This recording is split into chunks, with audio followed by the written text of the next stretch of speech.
Dear student, हमने endocrinology system पढ़ा हुआ है। अगर आप लोगों ने मेरे वीडियोस देखे हैं तो आपको ये एमसीक्यूज आएंगे, आपके लिए आसान होगा। लेकिन अगर आपने किसी और जगह से पढ़ा है तो भी आप जो है इंशाल्लाह उम्मीद है अगर आपने पढ़ा है तो एमसीक्यूज में आपको आसानी होगी। प्रैक्टिस के लिए डिस्कस कर लेते हैं। इसमें हमने तकरीबन एमसीक्यूज बनाए हुए हैं हर सिस्टम के अंदर, और सब्जेक्ट के 10-10, 5-5, 15-15 एमसीक्यूज। तो इसको डिस्कस कर लेते हैं।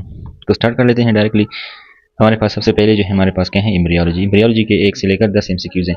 इसमें फिर फार्मा, फिजियो, ये सारे पैथोलॉजी और हमने मेडिसिन के भी जो है एमसीक्यूज इंक्लूड किए हुए हैं। तो लेट्स स्टार्ट। तो मिडिल नेक मार्क, आपने इससे पहले अपने फर्स्ट एड जो है बुक जो है सही तरीके से पढ़ना है। अगर आपने वो बुक पढ़ा हुआ है तो आपको जो है इसमें आसानी होगी। हम यहाँ पे थोड़ा एक्सप्लेन करेंगे, लेकिन जो चीज़ें बुक में डायरेक्टली लिखी हुई हैं और इसमें रटा है, या इसमें कंसेप्ट सिंपल सा है और इसमें ज़्यादा एक्सप्लेनेशन की ज़रूरत नहीं है, या वो चीज़ जो हमने वहाँ पे पढ़ी नहीं है तो उसको हम ज़्यादा डिस्कस करेंगे। बाकी हम यहाँ पे थोड़ा थोड़ा डिस्कस करेंगे, और लेकिन क्योंकि हमारा मेन मकसद जो है एमसीक्यूज को रिवाइज करना है, इसके ऊपर जो है प्रैक्टिस करना है। Mid line neck swelling that move with swallowing, जब हम निगलते हैं किसी चीज़ को इसके साथ मूव करते हैं, या एंड टंग प्रोट्रूजन, और टंग की प्रोट्रूजन के साथ, यानी जब हम टंग को बाहर निकालते हैं इसके साथ ये क्या होता है, हरकत करता है नेक का मिड लाइन मास है। मिड लाइन नेक मास का मतलब ये है कि लेट्स ए इंटीरियर पार्ट है ऑफ द बॉडी और इसका क्या है, नेक है। ये यहाँ पे होगा, इस रीजन पे होगा। कुछ मास जो होते हैं वो लेटरल भी होते हैं, लेकिन ये यहाँ पे जो एमसीक्यूज है इसमें स्टेप 1 बुक में भी है, मिड लाइन नेक मास होता है, यानी ये मिड में होता है। तो ये स्वेलिंग के साथ और टंग प्रोट्रूजन के साथ बाहर आता है। एंड यहाँ पे क्वेश्चन ये नहीं है कि ये कौन सा है। पिछले एमसीक्यूज 2-3 टेस्ट में आए हैं कि व्हाट इज द डायग्नोसिस, लेकिन यहाँ पे जो एमसीक्यूज है इसमें वो तो आपको आना चाहिए कि ये है कौन सा। ठीक है, यानी ये मिड लाइन मास है जो मूव करता है स्वेलिंग और टंग प्रोट्रूजन के साथ। तो आपको ये याद रखना है कि ये है कौन सा मास। दूसरी चीज़ यहाँ पे जो पूछी गई है वो ये है कि ये किस चीज़ से जो है एराइज होता है। तो ये जो है सेकेंड ऑप्शन में जो है दिए गए हैं। Second pharyngeal arch, floor of primitive pharynx, third pharyngeal of जो अल्टीमोब्रेंकियल जो है बॉडी, और फोरामेन रोटंडम। तो ये तो चूंकि एम्ब्रियोलॉजी है, इसमें कंसेप्ट की चीज़ इतनी ज़्यादा नहीं होती, हेराटी की चीज़ें ज़्यादा होती हैं, तो आपने इसको थोड़ा रखना भी है। तो इसमें जो हमारे पास ऑप्शन है वो क्या है, ये वाला। तो ये वाला जो है इसमें करेक्ट ऑप्शन है फ्लोर ऑफ प्रिमिटिव फेरेनेक्स। तो यहाँ पे एक्सप्लेनेशन में क्या हुआ लिखा हुआ है, thyroid gland originate from endoderm in the floor of primitive pharynx. ठीक है, ये क्या होता है, floor of primitive pharynx, and क्या करता है, डिसेंड करता है थ्रू दी थायरोग्लोसल डक्ट। तो ये हमारे पास जो डायग्नोसिस है वो थायरोग्लोसल डक्ट है, and it is derived from floor of the primitive streak. तो यहाँ पे जो करेक्ट आंसर है वो है हमारे पास फ्लोर ऑफ प्रिमिटिव फेरेनेक्स। इसके बाद हमारे पास क्या है, सेकेंड एमसीक्यूज हैं। सेकेंड एमसीक्यूज में हमारे पास क्या है, parafollicular C cell of the thyroid develop from. हमने पढ़ा हुआ है फर्स्ट एड बुक में कि जो पेराफोलिकुलर सी सेल होते हैं थायराइड ग्लैंड के, वो किस चीज़ से डिराइव होते हैं। तो यहाँ पे फेरेंजियल इंडोडर्म है, न्यूरल क्रेस थ्रू अल्टीमोब्रेकियल जो है बॉडी होती है मेसोडर्म से हैं, ओरल एक्टोडर्म से, या पेरेक्सियल मेसोडर्म से हैं। तो यहाँ पर जो है हमारे पास करेक्ट आंसर जो है जो हमें पढ़ा हुआ है, पेराफोलिकुलर सी सेल जो होते हैं वो न्यूरल क्रेस सेल से जो है डिराइव होते हैं। So the correct answer is neural crest. अब इसमें कंसेप्ट की कोई बात नहीं, बस आपने जो है इसको याद रखना है कि जो न्यूरल क्रेस सेल है, क्रेस जो होता है यानी न्यूरल क्रेस थ्रू अल्टीमोब्रेकियल बॉडी, यानी आपने न्यूरल क्रेस बॉडी याद रखना है कि ये न्यूरल क्रेस से जो है पेराफोलिकुलर सेल जो होते हैं डिराइव होते हैं।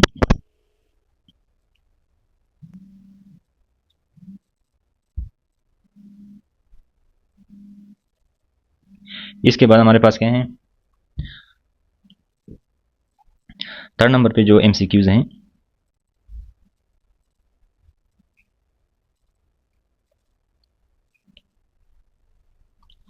डिजार सिंड्रोम के बारे में उन्होंने लिखा हुआ है। डिजार syndrome result from defective development of.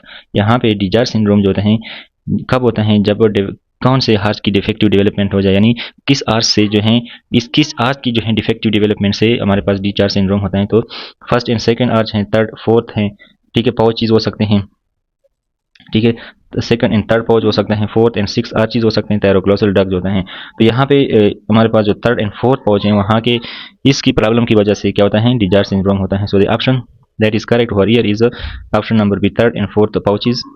So failure of third and fourth pouches जब होता है तो absent thymus and parathyroid, thymus और पैराथायराइड एब्सेंट होते हैं, which are the two parts of this DiGeorge syndrome. फिर क्या होता है, हाइपोकैल्सीमिया होता है, जब पीटीएच कम होता है तो कैल्शियम लेवल जो है ब्लड के अंदर कम होता है, and immunodeficiency also occur because of the absent thymus. So यहाँ पे थर्ड एंड फोर्थ पाउचेस की प्रॉब्लम की वजह से क्या होता है, डिजार सिंड्रोम जो है होते हैं. Then we have another MCQ, the interior pituitary develop from anterior pituitary and we have posterior pituitary. So interior pituitary जो है वो कहाँ से डेवलप होते हैं. यहाँ पे ऑप्शन दिए गए हैं. Number 1 डाइनसेफेलन, neuroectoderm, Radke's pouch which is oral ectoderm, endoderm of foregut, neural crest cell, and mesoderm. So think about it. What is the correct option?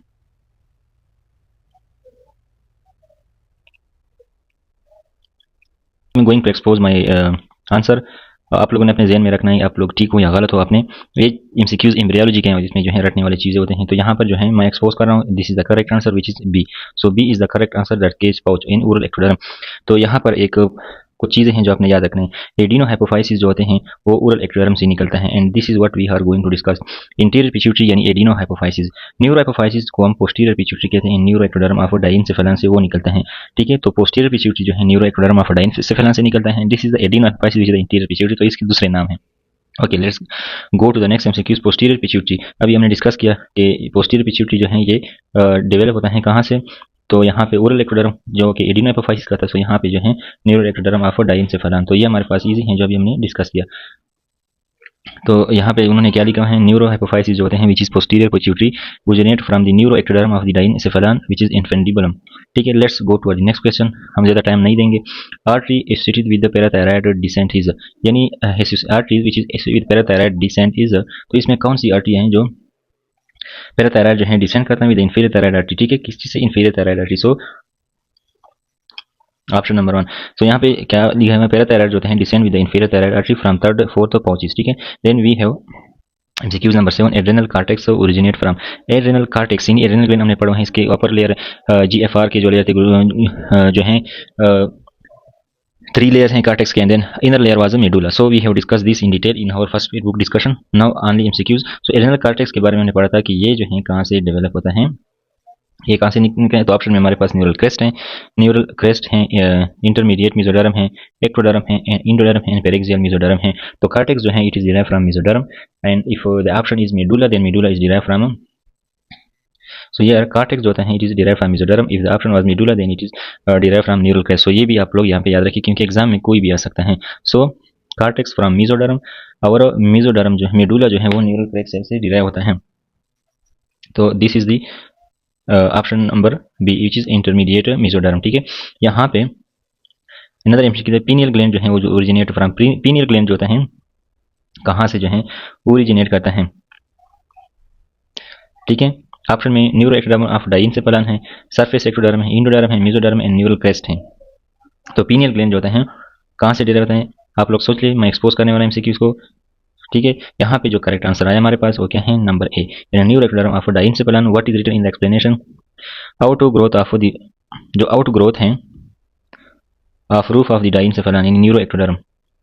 ठीक है, एक्टोपिक थायराइड टिश्यू यानी और टिश्यूज थायराइड के जो एक अपनी जगह पे नहीं होते इज फाउंड एलॉन्ग. यहाँ मोस्ट कॉमन साइड जो हमें फर्स्ट ईयर में पढ़ा था कि जो एक्टोपिक थायराइड होता है वो मोस्टली कहाँ पे मौजूद होते हैं. तो हमने वहाँ पे पढ़ा था कि जब एक्टोपिक थायराइड होगा तो टंग के बेस पे जो है ज्यादा होंगे. तो यहाँ पर ऑप्शन क्या है, पैराथायराइड पाथवे है, थायरोग्लॉसल डक्ट होता है, न्यूरल क्रेस्ट राउट होता है, मिड रोटेशन पाथ होता है, मिड गट जो रोटेशन एंड लिंगुअल हार्ट. तो यहाँ पे एमसीक्यूज थोड़ा वहाँ पे, तो यहाँ पे तो टंग का जिक्र नहीं है. तो यहाँ पे जो हमने एक चीज़ पढ़ा हुआ था कि टंग और थायराइड ग्लैंड के बीच में क्या होता है, थायरोग्लॉसल डक्ट का जो ट्रैक होता है. ठीक है, ये चीज़ हमने एम्ब्रियोलॉजी में फर्स्ट टॉपिक में पढ़ा हुआ था. तो टंग एंड थायरोग्लॉसल डक्ट जो होते हैं वो एक दूसरे के साथ क्या होते हैं, एसोसिएटेड होते हैं. तो एक्टोपिक थायराइड क्या होता है, अगर along thyroglossal duct tract often at the tongue base. अगर टंग बेस दिया था तो टंग बेस हम लिखेंगे फर्स्ट ऑफ ऑल. अगर वो नहीं था तो थायरोग्लॉसल डक्ट. तो यहाँ पे हमारे पास करेक्ट ऑप्शन जो है वो है thyroglossal duct, option number B. Next we have MCQs number 10. Newborn with hypocalcaemia and absent thymus likely as defect in. एक पेशेंट है जिसको हाइपोकैल्सीमिया है, एब्सेंट थाइमस है, इसमें डिफेक्ट जो है कहाँ पे होगा. तो यहाँ पे MCQ बड़ा कंसेप्चुअल वाला दिया गया है. इसमें थाइमस एब्सेंट हाइपोकैल्सीमिया, अगर हाइपोकैल्सीमिया है तो इसका मतलब कि इसके थायराइड पैराथायराइड ग्लैंड भी नहीं है. और हमने एक सिंड्रोम पढ़ा हुआ था डी-जार सिंड्रोम जिसमें थाइमस भी नहीं होता और पैराथायराइड हार्मोन्स भी नहीं होते. तो यहाँ पे क्या होता है, प्रॉब्लम क्या है, डी-जार सिंड्रोम है. इस पेशेंट में क्या है, डी-जार सिंड्रोम. और यहाँ पे अगर डिजार्ड सिंड्रोम है तो हमें अभी डिस्कस किया कि डिजार्ड सिंड्रोम में मसला कहाँ पे होता है, थर्ड एंड फोर्थ पाउच में। तो यहाँ पे जो हमारे पास ऑप्शन है वो है B, endoderm of third and fourth pouches. तो बोथ थाइमस एंड पैराथायराइड जो होते हैं डिराइव होते हैं from endoderm of third and fourth pouches. If these are abnormal then we will are absent then we will say this is a DiGeorge syndrome. तो ये तकरीबन 10 MCQs हमने embryology के डिस्कस किए। Now let's come to the anatomy. Anatomy की भी कुछ MCQs discuss कर लेते हैं। तो इसमें 11 से 20 तक जो एमसीक्यूज हैं, 10 एमसीक्यूज ये क्या हैं, एनाटॉमी के हैं। ड्यूरिंग थायराइडेक्टमी के दौरान injury to the nerve near inferior thyroid artery causes hoarseness. ठीक है, यहाँ पे क्या होता है, जब इंजरी होती है तो वो हॉर्सनेस कर सकते हैं। Which nerve is defect. तो हमारे पास जो हार्सनेस ऑफ वॉइस होती है, हार्सनेस ऑफ वॉइस, ये कार्डियोलॉजी में आर्टनर सिंड्रोम में भी हमने पढ़ा था कि पीछे से कंप्रेशन हो जाती हैं। तो ये किस नर्व की वजह से होती हैं। So external branch of superior laryngeal, second recurrent laryngeal, C में internal branch of superior laryngeal, D में ग्लोसोफेरेंजियल एंड ई में हाइपोग्लोसल नर्व।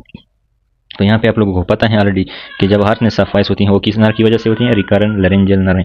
तो the correct option is here B. So the B is the correct option over here, recurrent laryngeal nerve.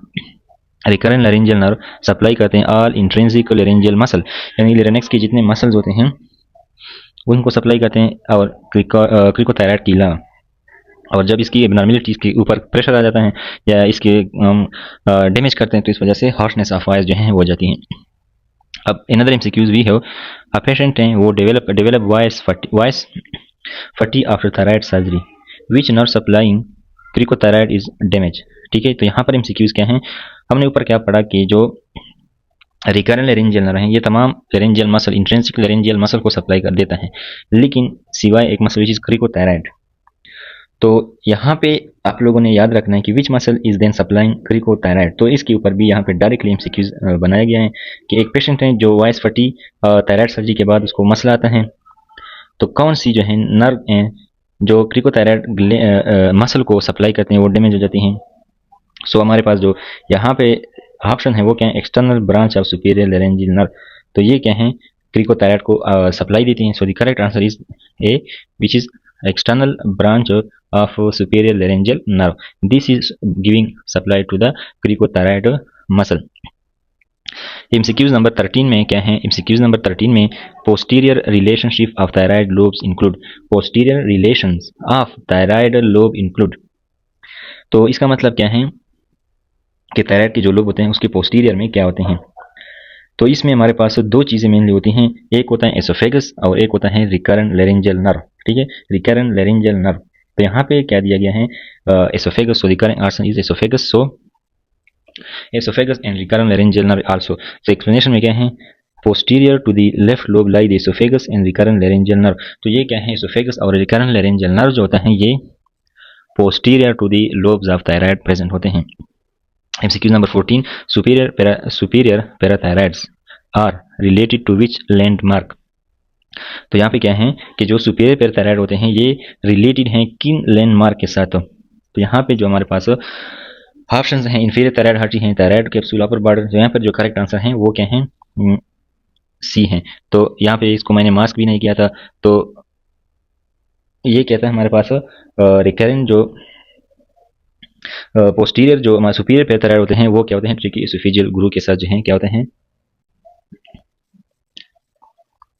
Then we have pituitary tumour. Pituitary gland के जो tumour होते हैं compressing the एक optic chiasm causes. तो pituitary gland के जो tumour होते हैं उनके पास ऑप्टिक कियाज्म होता है। तो जब ट्यूमर का साइज बढ़ जाता है तो वो नियर जो पार्ट्स होते हैं उनको कंप्रेस करते हैं। तो अगर ये ऑप्टिक कियाज्म को जो आई का एक मतलब विजन साइड का जो है एक कंपोनेंट है उसको जो है डैमेज करे, कंप्रेस करे, तो इस वजह से हमारे पास क्या होता है, क्या क्या मसले आ सकते हैं। तो इसमें लेफ्ट होमोनिपस हेमोनीपिया है, बायलेटरल बाईटेम्पोरल हेमी एनोपिया है, राइट होमोनीमस हेमी एनोपिया है, मोनो ऑकुलर जो है मोनो ऑकुलर ब्लाइंडनेस है, so by nasal Hemy anopia है। तो यहाँ पे क्या होता है, इसमें जो मेन मसला होता है, तो ऑप्टिक कियाज्म जब कंप्रेस होता है तो लाज ऑफ टेम्पोरल फील्ड हो जाता है इन द बोथ आइज। तो जो दोनों आंखों में जो होते हैं टेम्पोरल जो फील्ड होते हैं वो क्या होते हैं, लाज होते हैं। So I am going to express my option the B. So loss of temporal field in both eyes. तो अगर दोनों आंखों में मसला होता है तो इसको हम क्या बोलते हैं, temporal problem and that is in the both eyes of bitemporal hemianopia. So bitemporal hemianopia will occur if pituitary tumor complex optic chiasm. Next we have venous drainage of adrenal gland. हमारे पास adrenal gland होता है जो kidney के ऊपर होता है, left and right. वहां से वेन कौन से जाते हैं, ठीक है, राइट और साइड और डिफर हाउ, यानी इसका मतलब क्या है, venous drainage of adrenal gland right side जो होता है किस तरह इसमें डिफरेंट होता है. तो इसमें जो डिफरेंस है वो ये है कि जो राइट साइड के एड्रेनल वेन होते हैं वो इंफीरियर वेना केवा की तरफ जाते हैं डायरेक्टली. लेफ्ट वाले जो होते हैं वो लेफ्ट रेनल वेन में जाते हैं. तो ये इस तरह होते हैं. ये हमारे पास इंफीरियर वेना केवा है, ये राइट है, ये क्या है, राइट है, ये लेफ्ट है, ये क्या है, किडनी है, ये भी किडनी है. तो इससे जो है हमारे पास वेन निकलते हैं, left renal vein, right side पे रेनल वेन होता है, लेफ्ट रेनल वेन, ये लेफ्ट रेनल हो गया. तो क्या है कि राइट साइड के जो एड्रेनल वेन होते हैं वो इंफीरियर वेना केवा में डायरेक्टली ड्रेन करते हैं. ये एक एड्रेनल वेन ग्लैंड है, ये दूसरा एड्रेनल ग्लैंड है. इसके जो right side veins directly IVC inferior vena cava में ड्रेन करेंगे, लेकिन लेफ्ट साइड वेज जो है रेनल वेन में ड्रेन करते हैं. फिर रेनल वेन जो होता है वो इंफीरियर वेना केवा में जाते हैं. तो right adrenal vein inferior vena cava और लेफ्ट एड्रेनल वेन जो होते हैं वो into the renal vein and then renal vein drain into the inferior vena cava. तो नेक्स्ट है the pituitary is connected to hypothalamus by. Pituitary gland जो होता है हाइपोथैलेमस के साथ किस चीज के जरिए से जो है कनेक्ट है. तो यहाँ पे इन्फंटिबुलम होता है जो पिट्यूटरी स्टॉक होता है. तो infundibulum is the correct option. So B is infundibulum, that is correct option. यहाँ पे क्या है, वेनस 16 में अगेन आते हैं कि जो राइट साइड जो होता है, राइट साइड क्या करता है, drain directly into the inferior vena cava. Infundibulum क्या करता है, link pituitary to the hypothalamus and contain portal vein and axon इसके अंदर होते हैं. क्वेश्चन नंबर 18 की तरफ आते हैं. इसमें क्या है, blood supply of pancreas come mainly from. Pancreas हमारे पास क्या है, ग्लैंड है, ये इसकी जो ब्लड सप्लाई है वो कहाँ से आती है. सो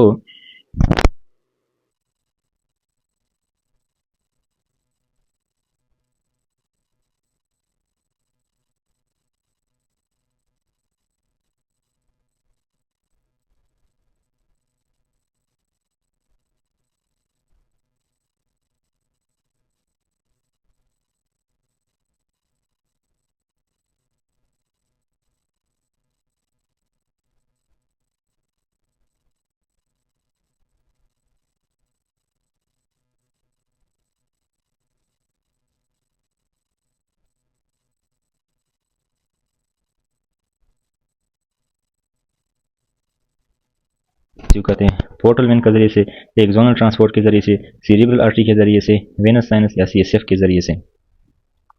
तो यहाँ पे क्या होता है, जो ट्रांसपोर्ट होता है वो एक्सॉन्स के जरिए से होता है. ठीक है, तो यहाँ पे करेक्ट ऑप्शन जो है हमारे पास क्या है, एक्सोनल ट्रांसपोर्ट, जो एक्सॉन्स होते हैं उनके जरिए से होता है. ठीक है, यहाँ पे एक एक्सप्लेनेशन एडीएच जो होता है oxytocin are transported down axon from the supraoptic and paraventricular nuclei जो कि हाइपोथैलेमस के अंदर मौजूद होते हैं, ये दो nuclei. Again next question, the thyroid is enclose by which facial layer. Thyroid के ऊपर कौन सा फेशियल लेयर होता है. तो यहाँ पे जो लेयर होते हैं वो क्या होते हैं, प्री ट्रिकियल फेशियल. प्री ट्रिकियल फेशियल, ये थोड़ा रटे वाले एमसीक्यूज हैं, आप लोगों ने शायद पढ़ा होगा प्री ट्रिकियल जो है इसी. So thyroid is invested by the pretracheal fascial. ठीक है, it's ligament anchor to cricoid cartilage. तो यहाँ पे हमारे पास इसके बाद जो है ये एनाटॉमी का पोर्शन खत्म हो गया.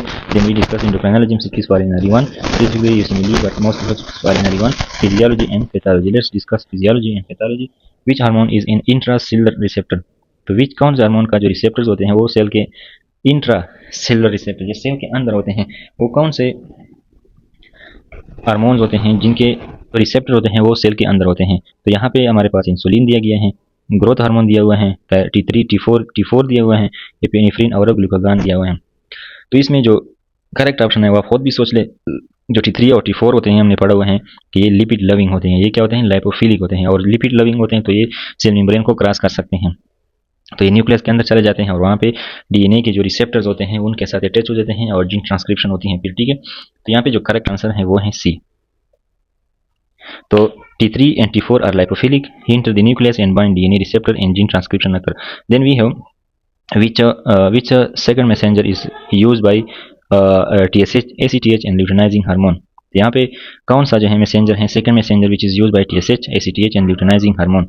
तो इसके ऊपर सोच ले. Then I am going to expose my option. So यहाँ पे जो साइक्लिक एमपी हैं जो कि स्टेप 1 में ये चीज़ दिया हुआ है, तो फ्लैट चैम्प निमोनिक है, इसके लिए एफ ए जितने भी हार्मोन हैं आप अगर इसको याद रख सकते हैं तो अच्छा होगा, याद कर ले। ठीक है, तो इस पर कभी कभी एमसीक्यूज आती हैं कि ये कौन से रिसेप्टर कौन किस हार्मोन के कौन से पाथवे के ऊपर ये एक्शन करते हैं।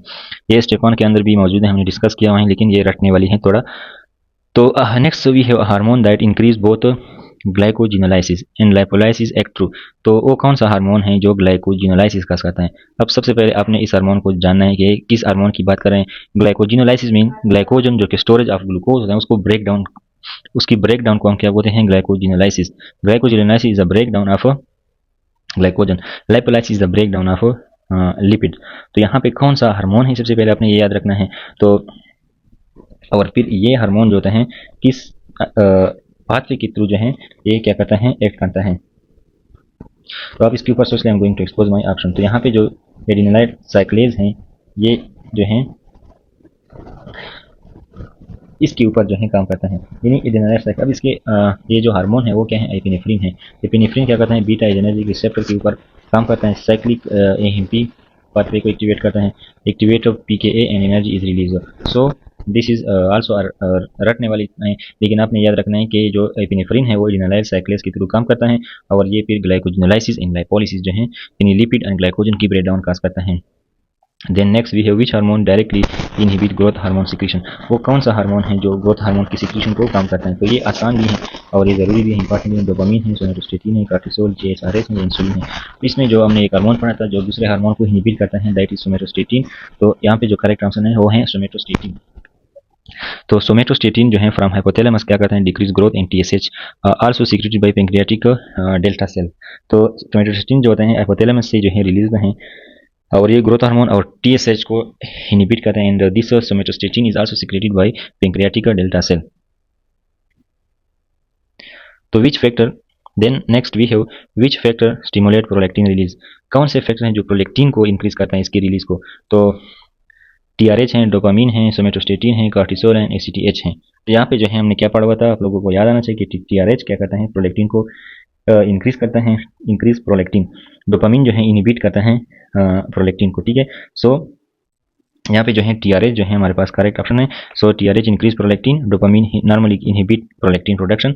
एंड सो डोपामिन एंटागोनिस्ट जो होते हैं काज ग्रेक्टिन, जो ड्रग्स डोपामिन को इनहिबिट करते हैं वो excessive amount and abnormal amount of milk production cause करते हैं। Then we have next question, a patient with hypoglycaemia has high insulin and low C peptide source. हमारे पास एक पेशेंट हमारे पास मौजूद है जिसको हाइपोग्लाइसीमिया है, क्या है, उसकी बॉडी के अंदर ग्लूकोज का लेवल कम है लेकिन उसका इंसुलिन ज़्यादा है और सी पेप्टाइड लेवल कम है। तो इसका सोर्स क्या होगा, यानी ये किस चीज़ की वजह से है। तो this is very very important and conceptual. हमें पता है कि जब बॉडी के इंडोजीनियस इंसुलिन प्रोड्यूस होता है तो उसके साथ सी पेप्टाइड प्रोड्यूस होता है। तो अगर यहाँ पे हाइपोग्लाइसीमिया है और सी इंसुलिन ज़्यादा था और इसके साथ लो सी पेप्टाइड भी ज़्यादा होती है तो हम सोचते हैं कि ये बॉडी के अंदर कोई इंसुलिन वगैरह है, लेकिन यहाँ पे इंसुलिन सिर्फ ज़्यादा है, सी पेप्टाइड के हैं लो हैं। तो यहाँ पे सी पेप्टाइड जो है लो हैं तो हम सोचेंगे कि कई इंसुलिन बार से दिया गया हुआ है। ठीक है, तो यहाँ पे insulinoma, sulfonylureas injection, exogenous insulin use, beta cell hyperplasia and Addison disease. So यहाँ पे जो करेक्ट ऑप्शन है वो क्या है, ये हमारे पास एक्सोजेनस इंसुलिन यूज। सो एक्सोजेनस इंसुलिन में हम सिर्फ इंसुलिन देते हैं, इसके साथ सी पेप्टाइड का लेवल नहीं बढ़ता। Then we have increased plasma, जब हमारे पास प्लाज्मा ओस्मोलिटी इंक्रीज हो जाए यानी इंक्रीज प्लाज्मा ओस्मोलिटी, प्लाज्मा के अंदर कंसंट्रेशन ऑफ सॉल्यूट ज़्यादा हो जाता है, डायरेक्टली स्टिमुलेट रिलीज ऑफ कौन से हार्मोन को, रिलीज को जो है स्टिमुलेट करता है। पढ़ा हुआ था कि जो एडीएच क्या होता है, वाटर की एब्जॉर्प्शन को इंक्रीज करता है एंड ओस्मोलिटी को नॉर्मलाइज करता है। तो यहाँ पे जो करेक्ट ऑप्शन है वो क्या है, एडीएच है। ठीक है, एडीएच ये इजी है। कार्टिसोल काज मेटाबॉलिक इफेक्ट, कार्टिसोल जो है cause is which metabolic effect, cortisol जो होता है वो कौन सा मेटाबॉलिक इफेक्ट करता है, ये हाइपोग्लाइसीमिया काज करता है। I think no, because we know that cortisol and insulin are having opposite effect to each other. ठीक है, तो यहाँ पे जो है जो करेक्ट आंसर है लाइपोजेनेसिस है, प्रोटियोलाइसिस है, ग्लाइकोजन डिप्लीशन है, इंसुलिन सेंसिटिविटी है। तो कौन सा ऑप्शन जो है आपको सही लग रहा है, आप लोग खुद से कर ले, सोच ले, अगर आपको सही है गलत है तो फिर बाद में हम डिस्कस कर लेते हैं। जो भी एमसीक्यू सबसे पहले आप खुद कर ले, अपनी इसके ऊपर सोच ले, मैं आप लोगों को टाइम दूंगा, इसके बाद जो है हम एक्सप्लेन करेंगे ताकि आप लोगों को पता चले कि मेरे ऑप्शन जो है सही है या गलत है। तो यहाँ पर कार्टिसोल का मेटाबॉलिक इफेक्ट जो है बताया गया है कि वो कौन सा है। तो यहाँ पे जो है प्रोटियोलाइसिस, एक्सप्लेनेशन में क्या लिखा हुआ है, कार्टिसोल क्या करता है, mobilises amino acid gluconeogenesis. Formation of glucose from non carbohydrate, maintain glucose under stress, maintaining करता है ग्लूकोज अंडर स्ट्रेस। तो यहाँ पे जो करेक्ट आंसर है वो क्या है, proteolysis is the correct answer. Then we have another, which hormone suppresses immune response by inhibiting phospholipase A2। I think ये इजी है। जो स्टीरॉइड्स हैं हम अक्सर देते हैं, एलर्जी वगैरह में देते हैं, हाइपर सेंसिटिविटी रिएक्शन है, वो इम्यूनिटी को क्या करते हैं, डिक्रीज करते हैं। So I think the most correct and most suitable answer is A, cortisol. तो it is a steroid and that decrease the immunity. So glucocorticoids जो होते हैं block arachidonic acid pathway and decrease prostaglandin and leukotrienes which are playing role in allergy and hypersensitivity reaction. हम practical life में dex वगैरह देते हैं। लेकिन the main regulator of aldosterone secretion is, यानी अल्डोस्टेरोन को सिक्रीशन करने वाला जो मेन कंपोनेंट है वो कौन सा है। तो इसमें अल्डोस्टेरोन के ऑप्शन में दिए गए हैं ACTH है, सीरम पोटाशियम है, रेनिन एंजियोटेंसिन सिस्टम है, कार्टिसोल या सोडियम कंसंट्रेशन है। तो इसमें कौन सा जो है करेक्ट ऑप्शन जो है मौजूद हैं। तो इसमें जो है करेक्ट ऑप्शन को मैं एक्सपोज कर रहा हूँ। तो correct answer is renin angiotensin system which is रास सिस्टम। क्या है, जो रास सिस्टम है ये अल्डोस्टेरोन को क्या करता है, कंट्रोल करता है। Then we have ADH act on which receptor to cause vasoconstriction. ये तो वेरी इजी है कि कौन सा इसको हाइड किया, बी नहीं किया मैंने, तो V1 के ऊपर एक्ट करता है वेजोकंस्ट्रिक्शन, और V2 के ऊपर जब एक्ट करता है तो ये क्या करता है, increase water reabsorption in the nephron. ठीक है। Which hormone increase bone formation at physiological है, कौन सा हार्मोन है जो बोन के फॉर्मेशन को क्या करता है, इंक्रीज करता है एट फिजियोलॉजिकल लेवल। तो हमारे पास जो PTH है ये क्या करता है, बोन फॉर्मिंग एक्टिविटी को इंक्रीज करता है। इंटरमीडिएंट, यानी जब PTH इंटरमीडिएंट होता है तो यानी हम थोड़ा थोड़ा देते हैं तो बोन की मतलब फॉर्मेशन को इंक्रीज करता है। लेकिन अगर हम ये कंटिन्यूसली देंगे तो ये रिजर्प्शन को इंक्रीज करते हैं। तो यहाँ पे जो करेक्ट आंसर है वो आप लोगों ने सोचा होगा, मैं एक्सपोज करना तो PTH। तो ये थोड़ा कंफ्यूजिंग भी है क्योंकि इसमें हमने अक्सर पढ़ा है कि जब PTH ज़्यादा होता है तो कैल्शियम की रिजर्व होती है, बोन की वीकनेस होती है। बट यहाँ पे एक कंसेप्ट है, एक पॉइंट दिया हुआ है, इस तरह नहीं है कि अगर PTH इंटरमीडिएंट होता है तो ये ऑस्टियोब्लास्टिक एक्टिविटी इंक्रीज करता है, यानी बोन की फार्मिंग एक्टिविटी को इंक्रीज करता है, और अगर कंटिन्यूस होगा तब जो है ये रिजर्प्शन को इंक्रीज करता है। तो ये चीज़ आप लोगों ने ध्यान में रखना है। इन स्ट्रेस के दौरान which hormone primary maintain blood glucose, कौन सा हार्मोन है जो स्ट्रेस के दौरान क्या करते हैं, ब्लड की ग्लूकोज के लेवल को जो है मेंटेन करता है। तो यहाँ पे स्ट्रेस हार्मोन को हम कौन से हार्मोन को बोलते हैं, तो I am going to expose quickly and that is cortisol. तो we know that cortisol increase the blood glucose level and it is diabetogenic, and we also know that the cortisol is also called as a stress hormone. तो stress में mainly glucose control में cortisol जो है role अदा करता है। The majority of T3 in the plasma in form, यानी जो T3 हैं ये अक्सर प्लाज्मा के अंदर किस चीज़ की वजह से बनते हैं। ठीक है, तो 80% जो होते हैं, यानी जब T4 T3 में कन्वर्ट होता है, पेरिफेरल कन्वर्टर 5 डेज डीआरडीनेस एंजाइम ने पढ़ता कि it cause the peripheral conversion of T4 into T3, so they are talking about this. So 80% जो होता है, I am going to explore my correct answer, so it is a B कि peripheral conversion से T4 जब T3 में convert होता है, यानी T4 T3 में कन्वर्ट होता है 5-डीआयोडीनेज एंजाइम के जरिए से, हमने पढ़ा है। तो 80% ऑफ T3 जो होते हैं T4 जो होते हैं ये T3 में कन्वर्ट होता है in the liver, kidney and skeletal muscle में with the help of enzyme five deiodinase. Next we have which thyroid test changes first in early hypothyroidism, यानी विच थायराइड टेस्ट, इसमें मतलब ये है कि जब हाइपोथायराइडिज्म होता है, hypothyroidism low level of thyroid hormone, तो कौन सी चीज़ें जो हैं ज़्यादा इसमें जो चेंज आएगा वो फर्स्ट चेंज जो है किस हमारे पास हार्मोन में होगा। सो यहाँ पे मोस्टली जो है TSH हार्मोन जो है वो क्या है, सेंसिटिव मार्कर है। So the most sensitive marker is TSH। TSH में जो इंक्रीज आता है, डिक्रीज भी नहीं, यानी जब PTH कम होता है तो थायराइड जो है स्टिमुलेशन जो है TSH जो होता है वो इंक्रीज होता है। TSH is most sensitive marker and rises before T4 for, यानी PTH नहीं, आई एम गोइंग सॉरी T3, यानी जब T3 कम होता है तो TSH ज़्यादा होता है। ठीक है, लेकिन TSH is very very sensitive, इसमें इंक्रीज जो है वो ज़्यादा आता है, तेजी से आता है। फर्स्ट चेंज जो है TSH के अंदर आता है। So these are the MCQs। Now remaining pathology MCQs also continue. अब पेशेंट है विद ग्रेव डिजीज, एक पेशेंट है जो कि हमारे पास ग्रेव डिजीज के साथ आया और उसने शो किया एक्सोप्थाल्मस। तो इसमें एक्सोप्थाल्मस है विच इज ड्यू टू, एक्सोप्थाल्मस जो है यानी इसके हाइज जो है बाहर की तरफ जो है निकली हुए हैं। तो ये किस चीज़ की वजह से होता है, increase sympathetic tone fat in GAG deposition in the orbit, protrusion from tumour in large extraocular muscle due to TSH and oedema from the infection. तो I am going to expose my correct answer, that is B. यानी इसमें pathophysiology हमने पढ़ा हुआ था कि GAG deposition होता है, फिर वो वाटर को अट्रैक्ट करता है। तो in case of Grave disease auto immune activation होती है, फाइब्रोब्लास्ट प्रोलिफरेट एंड GAGs आते हैं और वो ऑर्बिटल स्वेलिंग काज करता है by attracting the water. Hashimoto thyroiditis show all except, Hashimoto thyroiditis में सब कुछ होते हैं सिवाय एक चीज़ के। हर्तल सेल इसमें होते हैं germinal centre, anti-TPO antibody, increase radio iodine Uptake and lymphoid infiltration. तो इनमें कौन सी चीज़ जो है इसमें नहीं होते? सो आप लोग सोचते हैं going to expose so that D increase radio iodine uptake. तो दिस इज हाशिमोटो थायराइडाइटिस। तो इसमें क्या होता है, रेडियो आयोडीन अपटेक लो होता है, ज़्यादा नहीं होता, ठीक है। तो इसमें क्या होता है, लो होता है, ज़्यादा नहीं होता। तो ये क्या है, ऑप्शन जो है गलत वाला ऑप्शन है, this is the wrong option, ठीक है। This is the correct option and this is not present in the autoimmune thyroiditis, यानी harsh immune thyroiditis, sorry autoimmune thyroiditis is a destructive thyroiditis. जो hot हमारे पास heart immune है वो क्या होता है, वो इसमें जो ग्रेव डिजीज आता है उसमें जो है हाई अपटेक होता है, लेकिन हार्शिमोटो थायराइडाइटिस में जो है लो अपटेक होता है। A cold thyroid nodule on skin suggest, यानी एक थायराइड ग्लैंड है, इसके अंदर नोडुल हैं जो कि हमें कोल्ड है। क्या है? कोल्ड है। हमारे पास 2 किस्म के नोडुल्स होते हैं, हार्ट एंड कोल्ड नोडुल्स। तो अगर कोल्ड नोडुल्स हैं वो हमें क्या सजेस्ट करते हैं? तो ये हमारे पास ऑप्शन है, हाइपर फंक्शनिंग एडोनोमा है, थायराइड कैर्सिनोमा है, या सिस्ट ग्रेव डिजीज है, या टॉक्सिक मल्टीनोडुल गटर है, या सब एक्यूट थायराइडाइटिस। तो सोच लिया और इसका जवाब दीजिए। बी थायराइड कार्सिनोमा, यानी हमने पढ़ा हुआ है कि जो कोल्ड नोडुल्स हैं वो कार्सिनोमा की तरफ ज़्यादा होते हैं। In cold nodules of thyroid we have most chances to be of occurrence of carcinoma, और आर्ट नोडुल में जो है हमारे पास कार्सिनोमा के चांसेस कम होते हैं। सो कोल्ड नोडुल्स ऑफन न्यूप्लास्टिक होते हैं और आर्ट नोडुल रियरली मेलिग्नेंट, ठीक है। तो ये इंपॉर्टेंट पॉइंट है कि जो कोल्ड नोडुल्स होते हैं वो न्यूप्लास्टिक होते हैं और हार्ट नोडुल जो होते हैं मेलिग्नेंट नहीं होते इतने ज़्यादा। Then next we have a patient, हमारे पास एक पेशेंट है विद वेट लॉस है, इसका वेट लॉस हो गया है, इसका हार्ट रेट ज़्यादा है और लो TSH लाइकली हैज़, यानी एक पेशेंट है जिसका वेट लॉस हो गया है, वेट कम हो गया है, ठीक है, और उसका हार्ट रेट भी ज़्यादा है और TSH जो है कम है। तो इसमें जो सिम्टम्स हैं वो सिम्टम जो है हाइपरथायराइडिज्म के हैं, क्योंकि वेट लॉस भी ज़्यादा है। इसके अलावा और भी ऑप्शन में जो है अब सिम्टम जो है इसके अलावा और भी दे सकते हैं, लेकिन यहाँ पे चंद दिए हुए हैं। टेकिकार्डिया है which is symptom of hyperthyroidism, and TSH is low because already T4 T3 which inhibit TSH release by negative feedback mechanism. So इसमें जो है हाइपरथायराइडिज्म है, एंड हाइपरथायराइडिज्म यहाँ पे जो ऑप्शन है उसमें कौन सा एक डिजीज है जो कि हाइपरथायराइडिज्म के पार्ट है? हाइपरथायराइडिज्म ये तो नहीं है।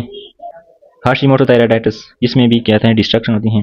Subacute granulomatous thyroiditis and cretinism, तो ये ऑप्शन जो है नहीं है, ये सारे के सारे ये हाइपोथायराइडिज्म के ग्रेव डिजीज जो है इसमें करेक्ट ऑप्शन है, क्योंकि इसमें ऑटो एंटीबॉडीज प्रोड्यूस होते हैं जो लार्ज अमाउंट ऑफ IgG4 को प्रोड्यूस करते हैं, then TSH level decrease. So the correct answer is I am going to expose B grave.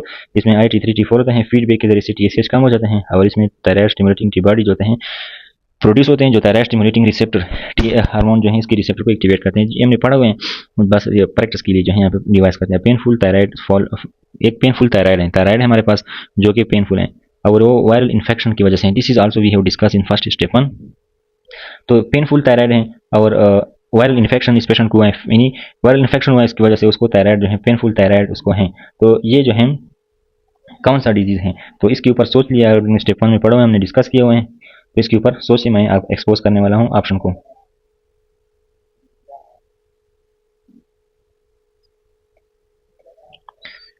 तो ये हैं सबएक्यूट या de Quervain thyroiditis which is post viral infection and that is painful. So subacute de Quervain, तो इसमें हमने step 1 में क्या पढ़ा था कि वेन की जगह वी की जगह हमने पेन पढ़ा हुआ था, so we when and pain. So इस तरह हमने निमोनिक जो है भी डिस्कस किया हुआ है। So this is done. Next option question we have thyroid biopsy show, हमने एक थायराइड ग्लैंड की बायोप्सी की, उसकी टिश्यू ले ली, ठीक है, फाइनली रेस्पिरेशन डेंस फाइब्रोब्लास्ट, इसमें डेंस फाइब्रोसिस शो करता है। क्या? थायराइड बायोप्सी, हमने थायराइड की बायोप्सी ली और वो क्या करता है, डेंस फाइब्रोसिस जो है शो करता है, extending into adjacent neck structure, और वो जो फाइब्रोसिस है वो साथ में मौजूद जो स्ट्रक्चर है उसको भी जाती हैं। तो आप डायग्नोसिस बताइए कि इसमें क्या डायग्नोसिस जो है हो सकते हैं। तो हमने पढ़ा है कि कौन से थायराइड की किस डिजीज में हमारे पास फाइब्रोसिस होती है। जस्ट सिंपल, आपने ये आप लोग ये छोड़ ले के adjacent neck structure is also involving, just tell me which disease of thyroid has a fibrosis. तो आप लोगों ने अगर पढ़ा है तो आपको याद होगा कि जो रीडल थायराइडाइटिस है वो उसको इसमें हम पढ़ते हैं कि क्या होता है, फाइब्रोसिस होती हैं। So Riedel mean hard fix woody thyroid due to fibrosing inflammation involving nearby tissue. तो रीडल थायराइडाइटिस में फाइब्रोसिस होती हैं, that is important. Papillary thyroid carcinoma is characterized by, जो पेपिलरी कार्सिनोमा है थायराइड का, इसमें क्या खासियत होती है? हर्तल सेल, हेमाइलाइट स्ट्रोमा, समोमा बॉडीज एनाल्फा निप्लाई, ठीक है, giant cell reaction and colloid lakes. तो आप लोग इसके ऊपर सोच लें। I am going to expose the answer. So very very important MCQs भी हैं। तो फिर थायराइड कार्सिनोमा में ये जो फाइंडिंग है ये अक्सर एमसीक्यूज में आते हैं। Psammoma bodies and orphan Annie nuclei, ये जो है इंपॉर्टेंट है, ये अक्सर एमसीक्यूज में आता है। Next, medullary carcinoma of thyroid arises from, ये जो हमने मिडुलरी कार्सिनोमा जो है थायराइड का वो कहाँ से निकलते हैं, तो पेराफोलिकुलर सी सेल से जो है निकलता है। Parafollicular C cell. Follicular carcinoma spread primary through, follicular carcinoma जो होता है हमने इसके ऊपर पढ़ा था कि इसका मेन पॉइंट्स क्या था कि इसका स्प्रेड जो होता है ब्लड होता है, हेमेटोजेनस। सो हेमेटोजेनस स्प्रेड जो है फेरिकुलर कार्सिनोमा का, फोलिकुलर कार्सिनोमा का स्प्रेड जो है ओनली थ्रू ब्लड वेसल के जरिए से जो है ये फैलता है। So follicular haematogenous spread to bone, lung and liver को हो सकते हैं। तो फोलिकुलर थ्रू बोन। एक diabetic patient with Kussmaul breathing likely has, very very easy है, अगर आपने पढ़ा है तो कस्मॉल ब्रीथिंग हमारे पास डीके में होता है। ठीक है, कहाँ पे होता है, डीके में। Then we have diabetic ketoacidosis which is DK show which biochemical changes, में क्या क्या चेंजेस जो आ जाते हैं। तो यहाँ पे आप लोग सोच लें, I am going to expose. तो ये जो ऑप्शन नंबर सी है कि इसमें कीटोन जो होते हैं ज़्यादा होते हैं और एनायन गैप होता है इसमें। This is very very important. Fatty acid free जो है ज़्यादा होते हैं, इंसुलिन जो होता है वो, और ये ऑप्शन जो है नहीं, जो करेक्ट आंसर है ketone which are also form from excess fatty acid. तो फैटी एसिड वगैरह कम नहीं होते। Then we have 47 number MCQs. Long standing diabetes causes renal disease primary by, यानी एक क्रोनिक डायबिटीज है, यानी एक पेशेंट है उसका लॉन्ग टर्म टाइम से जो है डायबिटीज है। ये क्या करता है, किडनी डिजीज करता है। तो ये किस चीज़ की वजह से करता है, तो यहाँ पे मेन जो ऑप्शन एमाइलोइडोसिस होती है, यहाँ पे ग्लोमेरुलर बेसिन मेम्ब्रेन थिकनिंग होती है, इंटरस्टिशियल नेफ्राइटिस होता है, या नेफ्रोसिस या पोरिनल nephritis. So what is the correct answer, tell me, I am going to expose. तो यहाँ पे जो ग्लोमेरुलर बेसिन मेम्ब्रेन थिकनिंग है ये जो है करेक्ट, यानी नॉन इंजाइमेटिक ग्लाइकोसाइलेशन होती है, एंड डिफ्यूज एंड नोडुलर, यानी किमिस्टन जो है विल्सन स्क्लेरोसिस को बोलते हैं।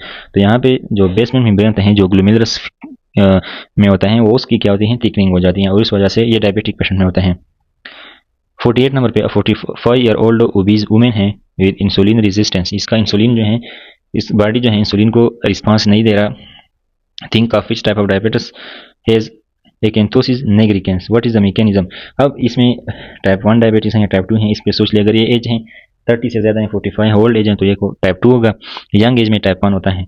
एक दूसरी चीज़ है इंसुलिन रेजिस्टेंस, तो we know that insulin resistance is common in type 2। तो डायबिटीज इसमें टाइप 2 है।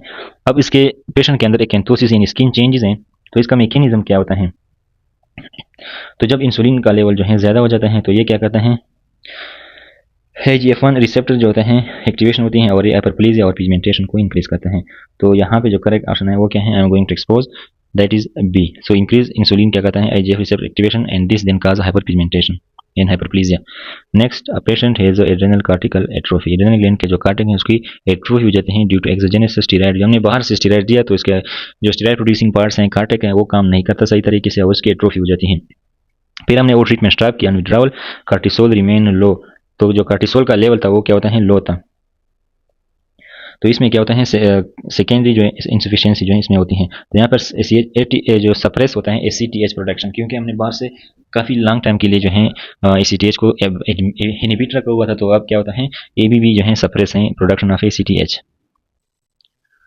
क्रोनिक, अच्छा, then Addison disease differ from secondary adrenal insufficiency by, यानी एडिसन डिजीज और सेकेंडरी एड्रेनल इंसफिशियंसी में क्या क्या डिफरेंस होते हैं, किस कार्टिसोल कम होता है, लो ACTH, skin pigmentation, hyperglycaemia and hyponatraemia. तो इसके ऊपर सोच लें,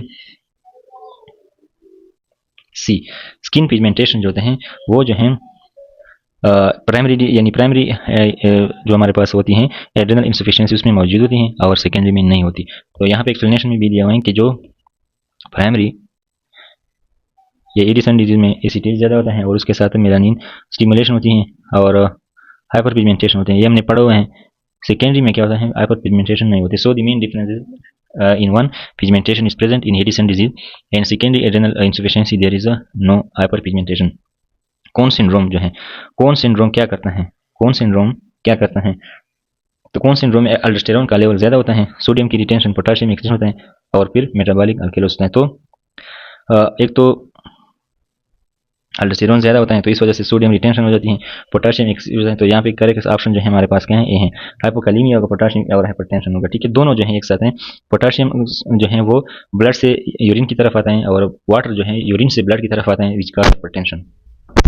फियोक्रोमोसाइटोमा ओरिजिनेट फ्रॉम, ये कहाँ से निकलता है? सोच ले, हमने पढ़ा है chromaffin cell of the medulla of the adrenal gland. Then MEN two include all except, MEN two में तमाम आते हैं मल्टीपल इंडोक्राइन न्यूप्लेजिया जो 2A हैं, and then we have 2B, but in this case 2 है। इसमें कौन कौन से आते हैं? पैरान्यूप्लास्टिक, सॉरी पेंक्रियाटिक गैसिनोमा के अलावा सारे आते हैं। Most common cause of secondary hyperparathyroidism is chronic renal failure. ठीक है, क्रोनिक रेनल फेलियर में यानी जब CKD होता है तो वाइटामिन नहीं बनता, फॉस्फेट ज्यादा होता है और इस कैल्शियम कम होता है, which cause increase of PTH। A bone lesion with brown tumor like areas and subperiosteal resorption suggest, तो ये जो ब्राउन ट्यूमर हैं वो कहाँ पे होते हैं? Osteoporosis, hyperparathyroidism, osteomalacia, Paget disease and osteopetrosis. तो इसमें आप करेक्ट ऑप्शन बता दे, वो हैं हाइपरपैराथायराइडिज्म। हाइपरपैराथायराइडिज्म में ब्राउन ट्यूमर मौजूद हैं। Then we have next, we are going to discuss pharmacology of endocrine system, which has 10 MCQs here to discuss. PTU propyl thiouracil is differ from metamizole by any PTU और metamizole में क्या difference है? Short of life, blocking peripheral T4 conversion, causing agranulocytosis, contraindicated in the pregnancy and longer duration. So हमारे पास जो PTU हैं क्या कहते हैं? थायराइड पेरोक्सीडेज को क्या कहते हैं? जो PTU हैं वो क्या कहते हैं? ब्लॉक करते हैं थायराइड पेरोक्सीडेज को और फाइल डिहाइड्रोजिनेज को, और मीथामिजोल जो होते हैं सिर्फ TPU को जो है ब्लॉक करते हैं। सो इसमें जो करेक्ट आंसर है वो आप लोग इसके ऊपर सोच ली, am I going to expose. तो यहाँ पे PTU एंड मीथामिजोल सारे करते हैं, ठीक है। यहाँ पे जो डिफरेंस मेनली है वो क्या है? Blocking peripheral conversion of T4 into T, यानी इसमें जो PTU हैं वो क्या करता है? वो TPO को भी, थायराइड पेरोक्सीडेज को इनहिबिट करता है, लेकिन साथ में ये फायोडियाडिनोस को भी इनहिबिट करता है। तो ये इसका एक्स्ट्रा एक, इसका जो है ये एक एक्स्ट्रा क्या है? फंक्शन है। PTU block both thyroid peroxidase and deiodinase. Methimazole जो है ये block only peroxidase. A pregnant women with hyperthyroidism, एक प्रेग्नेंट वुमेन है जिसको हाइपरथायराइडिज्म है, ठीक है। ड्रग ऑफ चॉइस इसमें क्या होगा? यानी प्रेगनेंसी में जो फीमेल होते हैं उनमें हाइपरथायराइडिज्म अगर हो जाए तो उसमें कौन सा ड्रग ऑफ चॉइस जो है होगा?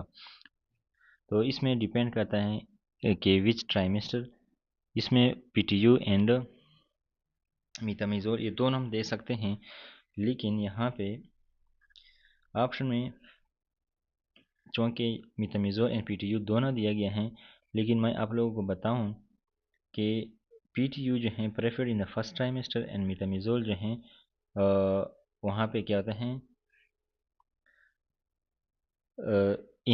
होता है कॉन्ट्राइंडिकेट। सो फर्स्ट ट्राइमेस्टर, यहाँ पे फर्स्ट ट्राइमेस्टर का फीमेल है, ठीक है। ये फीमेल का ट्राइमेस्टर फर्स्ट है, तो इसमें हम PTU जो है दे सकते हैं।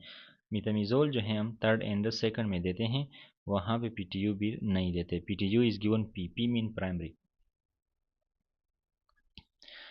प्रोपेनानोल help in thyrotoxicosis by, propranolol जो कि एक बीटा ब्लॉकर हैं, ये क्या करते हैं? थायरोटॉक्सिकोसिस में रोल अदा करते हैं। ये हमने फार्माकोलॉजी में पढ़ा था एंडोक्राइनल स्टेप 1 बुक से। तो वो क्या काम करते हैं?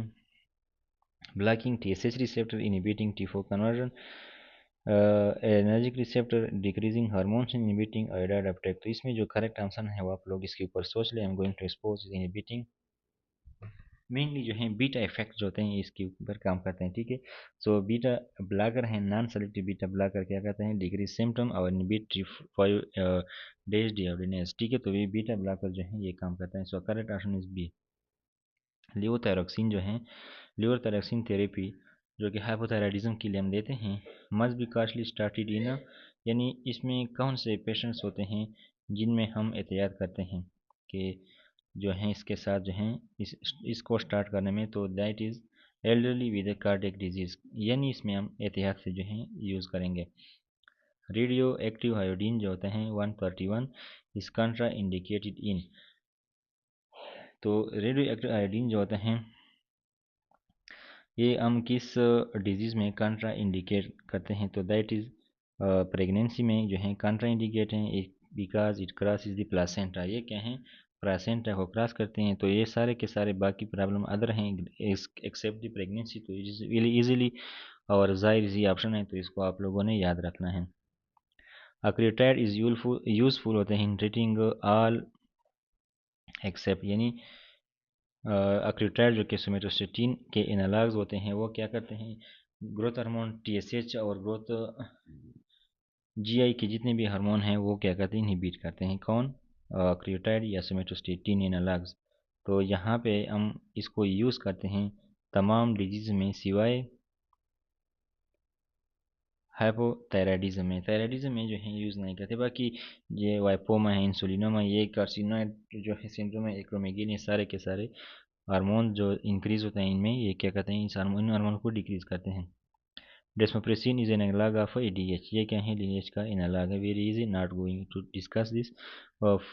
फ्लूरोकॉर्टिसोन is mainly use for, fludrocortisone जो है हम किस चीज़ के लिए जो है यूज़ करते हैं, तो एड्रेनल जो है हमारे पास सारी जो हमारे पास प्राइमरी एडिसन डिजीज़ जो होते हैं इसको में क्या करते हैं, यूज़ करते हैं। पोटेंट मिनरल कार्टिकाइड हैं with potent mineral corticoid with some glucocorticoid action, यानी जो हमारे पास फ्लूरोकार्टिसन है ये क्या है, अल्डोस्टेरोन एंड ग्लूकोकार्टिकाइड एक्शन रखते हैं, रिप्लेस करते हैं अल्डोस्टेरोन in primary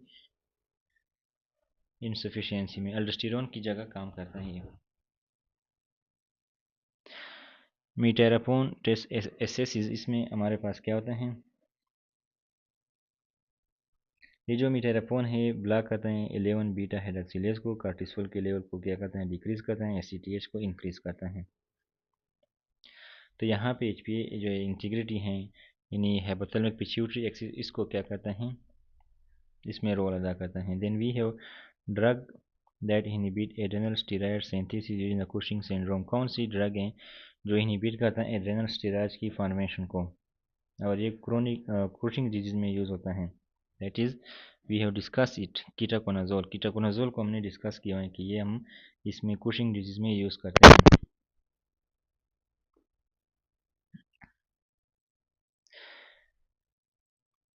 Then we have a 36-year-old. Now let's talk about endocrinology, medicine, MCQs, clinical type little bit. तो इसमें क्या है, 36-year-old वुमेन, हमारे पास एक 36-year-old वुमेन है और इसको has resistant hypertension, metabolic alkalosis है एंड माइल्ड हाइपरनेट्रीमिया है। Plasma renin is suppress and aldosterone is low. Plasma renin इसमें लो है और अल्डोस्टेरोन का लेवल भी इसमें क्या है, लो है। तो इसमें डायग्नोसिस के बारे में पूछा गया है कि कौन सा सिंड्रोम है। तो अगर आपने ये सिंड्रोम पढ़े हुए हैं, इसमें रेनल सिस्टम में भी दिए हुए हैं। तो यहाँ पे जो लिटिल सिंड्रोम है ऑप्शन नंबर एन, कौन में जो भी हमने पढ़ा था ऊपर, Cushing syndrome, secondary hyper and Bartter syndrome, इसमें so most suitable option is that is Liddle syndrome. Liddle syndrome में क्या होता है, एक्टिव एपिथेलियल जो ई नेक्स्ट चैनल होते हैं, sodium channel, epithelial sodium channel, वो एक्टिव होते हैं और इसमें क्या होता है, फिर इस तरह काम करता है जैसा कि अल्डोस्टेरोन ज़्यादा होते हैं, यानी अल्डोस्टेरोन क्या होते हैं, सोडियम रिएब्जॉर्प्शन को इंक्रीज करते हैं। बट यहाँ पे चैनल इतने एक्टिव होते हैं कि विदाउट अल्डोस्टेरोन, यानी अल्डोस्टेरोन लो होता है लेकिन ये चैनल इतने ज़्यादा होते हैं कि सोडियम की रिएब्जॉर्प्शन ज़्यादा होती है, तो इस वजह से हाइपरनेट्रीमिया हो जाता है और एल्केलोसिस हो जाती हैं। पोटाशियम हाइड्रोजन मतलब ब्लड से आता है यूरिन की तरफ, और हाइपरटेंशन हो जाते हैं because of increase water reabsorption following sodium. So this is a syndrome called as Liddle syndrome, जिसमें वो रिसेप्टर या वो चैनल जिनके ऊपर अल्डोस्टेरोन जो है काम करता है वो खुद एक्टिव हो जाते हैं, इवन अल्डोस्टेरोन लेवल इज लो, तो अल्डोस्टेरोन का लेवल कम होता है और ये चैनल जो है अपनी तरफ से काम करते हैं। तो यहाँ पे रेजिस्टेंट हाइपरटेंशन होता है। मेटाबॉलिक अल्कोलोसिस क्यों होती है, क्योंकि पानी हाइड्रोजन आयन ब्लड से यूरिन की तरफ आता है। माइल्ड हाइपरनेट्रीमिया होता है और रेनिन और अल्डोस्टेरोन लो होंगे। So the most suitable option is the Liddle syndrome. Then we have एक पेशेंट है हमारे पास विथ फटी, थकावट है, पोस्टल हाइपरटेंशन है, जब वो पोजीशन चेंज करता है, खासकर जब बैठने से उठता है तो उसको हाइपरटेंशन होती है, उसको चक्कर आता है। और हाइपर पिगमेंटेड पाम है, उसके जो पाम होते हैं वो क्या है, हाइपर पिगमेंटेड हैं। और इसमें जो मेटाबॉलिक चेंजेस हैं वो हैं हाइपोनेट्रीमिया है और हाइपरकेलीमिया है। इसके अलावा उसकी आफ्टर IV IC-ACTH हमने इस पेशेंट को IV ACTH दे दिया, कार्टिसोल जो है राइज, इसका कार्टिसोल का लेवल जो है राइज है। तो इसमें क्या मसला आ सकता है, एक पेशेंट है जो फटी, postal hypertension, hyper pigmented pumps और हाइपरनेट्रीमिया एंड हाइपरकीलीमिया के साथ आया है। तो इसमें मसला जो है क्या हो सकता है, तो ये चीज़ primary adrenal insufficiency, secondary descent crisis, congenital adrenal hyperplasia, Sheehan syndrome. तो यहाँ पे जो मोस्ट सूटेबल ऑप्शन है वो क्या है, सेकेंडरी एड्रेनल इंसफिशिएंसी है। ACTH stimulation causes cortisol. ACTH क्या करता है, ये स्टिमुलेशन क्या करता है, कार्टिसोल के लेवल को इंक्रीज करता है। Intake adrenal gland, pituitary secondary जो है प्रॉब्लम जो है पिट्यूटरी ग्लैंड के अंदर सेकेंडरी प्रॉब्लम, तो इसमें मोस्ट सूटेबल ऑप्शन है B. Then we have a 22-year-old men which present with headache. एक 22-year-old मेल है या मैन है जो कि हमारे पास हेडेक के साथ आता है, डायफोरेसिस के साथ, एक्सेसिव स्वीटिंग के साथ आता है और एपिसोडिक हाइपरटेंशन की वजह के साथ आता है। MRI के हमने इसकी की और वो एड्रेनल मास शो करता है, यानी एड्रेनल ग्लैंड के अंदर वो मास शो करता है। After removal patient develop hypotension and hypoglycaemia. जब हमने उसको रिमूव किया यानी उस मास को, तो पेशेंट ने हाइपोटेंशन यानी लो बीपी और लो ग्लूकोज लेवल डेवलप किया। यानी इस पेशेंट के अंदर जब हमने इसका मास रिमूव किया तो उसका ग्लूकोज और ब्लड प्रेशर का वैल्यू जो है कम हो गया।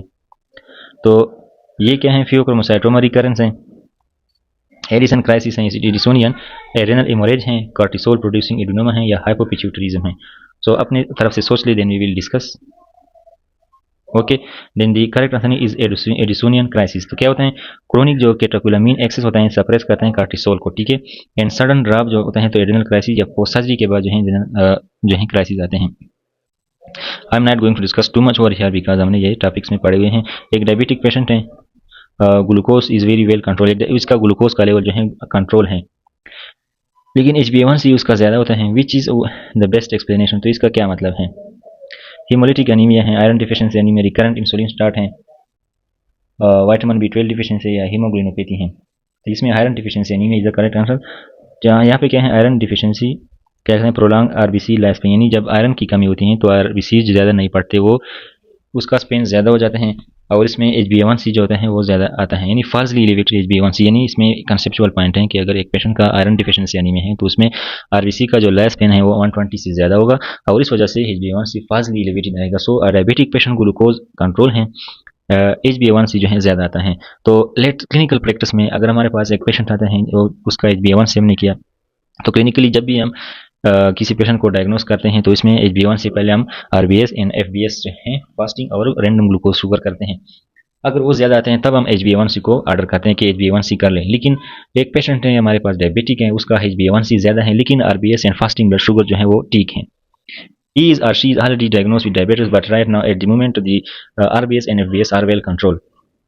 तो हम हैरान होंगे डॉक्टर कि यार इसमें क्या मसला है, HbA1c क्यों इतना ज़्यादा है। तो हमने साइड में किस चीज़ को के बारे में सोचना है, हमने साइड में आयरन डिफिशिएंसी अनीमिया के बारे में सोचना है कि आया इसमें तो आयरन डिफिशिएंसी अनीमिया नहीं है। तो अगर आयरन डिफिशिएंसी अनीमिया है तो इसमें RBC का जो लाइफ स्पेन है वो प्रोलॉन्ग होता है और इसके साथ जो है HB का जो है लेवल जो है HbA1c वो ज़्यादा आता है। So next, amen with long standing diabetes present with orthostatic hypotension, importance, ठीक है। ये जो है हाइपोटेंशन डायबिटीज के कॉम्प्लिकेशन है।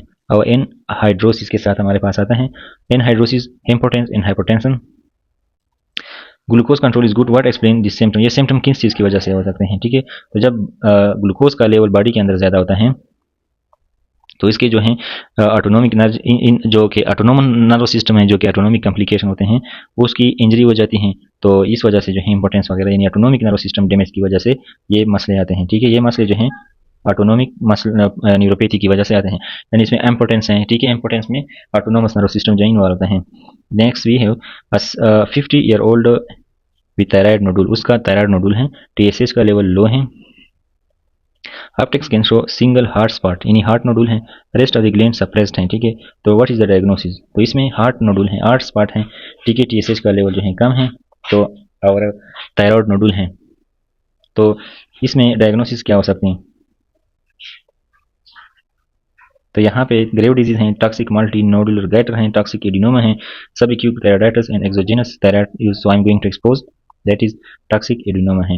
यानी ऑटोनोमस सिंगल हार्ट नोडुल हैं, यानी ये सिंगल हार्ट नोडुल हैं जो कि ऑटोनोमस हैं, यानी ये खुद से जो है फंक्शन करता है, टीएसएच को कंट्रोल रखता है।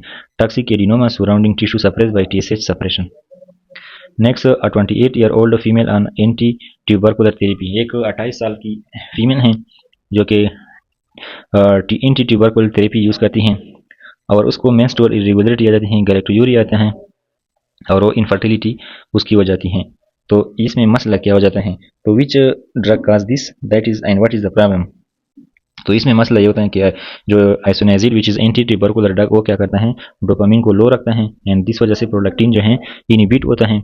ठीक है, सॉरी जो प्रोलैक्टिन है वो ज़्यादा होता है क्योंकि डोपामिन हमें पता है कि डोपामिन प्रोलैक्टिन के लेवल को डिक्रीज करता है। तो अगर यहाँ पे आइसोनियाजिड जो है वो क्या करता है, वो डोपामिन को लो रखता है तो प्रोलैक्टिन ज़्यादा होगा, that will result in hyper galactosaemia यानी गैलेक्टिनीमिया, high level of so galactorrhoea will occur. So यहाँ पे मसला ड्रग इंड्यूस हाइपर प्रोलैक्टिनीमिया, ठीक है, high level of prolactin, prolactin blood के अंदर ज़्यादा होता है because of drug and which drug isoniazid, this is very important. Then a patient on chronic prednisone abruptly stop medication and present with shock hypoglycaemia and hyperkalaemia. एक patient हैं जो long term से जो है स्टेरॉइड यूज़ करते हैं, उसने अचानक ये दवाई छोड़ दी तो उसको शॉक हाइपोग्लाइसीमिया एंड और हाइपरकेलीमिया हो गया। तो ये क्या है हमारे पास, ये हमारे पास सेकेंडरी एड्रेनल क्राइसिस हैं। क्या है secondary adrenal crisis.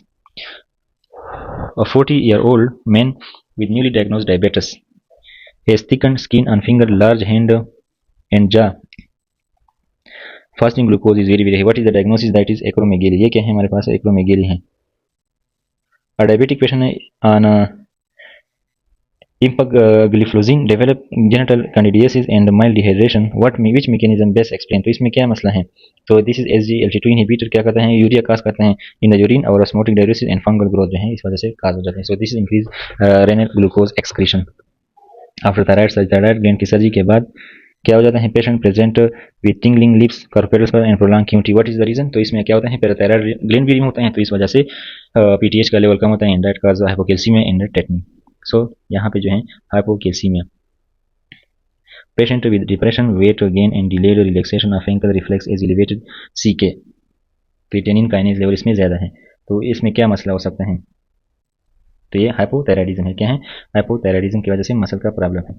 Amen present with severe hyponatraemia and हिगोल्यूमिया, सीरम ओस्मोलैरिटी लो है, यूरिन ओस्मोलैरिटी हाई है, यूरिन जो होते हैं सोडियम क्या है 40 से ज़्यादा है। तो दिस इज SIDH, ये क्या है, सिंड्रोम ऑफ इनएफिशिएंट सिक्रीशन, जिसकी डिटेल हमने पढ़ी हुई है। पेशेंट हैं, एक हमारे पास पेशेंट है with chronic kidney disease CKD के साथ आता है और इसको पैराथायराइडिज्म हो जाता है, हाइपर पैराथायराइडिज्म, PTH लेवल बढ़ जाता है, फास्फेट ज़्यादा है और कैल्शियम कम है। तो यहाँ पे क्या है, ये कौन सी डिजीज़ है, सेकेंडरी पीट की CKD में जो हमारे पास जो सेकेंडरी हाइपर पैराथायराइडिज्म है ये हो जाता है। A patient with MEN2A develop a thyroid mass, what lab must be checked before thyroidectomy। ठीक है, तो इसमें फियोक्रोमोसाइटोमा के चांसेस ज़्यादा होते हैं, तो इसमें जो करेक्ट ऑप्शन है वो क्या है, डी प्लाज्मा केटाकोलामिन या मेटिनेफ्रिन जो कि फियोक्रोमोसाइटोमा के साथ क्या है एसोसिएटेड है। सो ये हमारे पास क्या है एंडोक्राइनोलॉजी MCQs।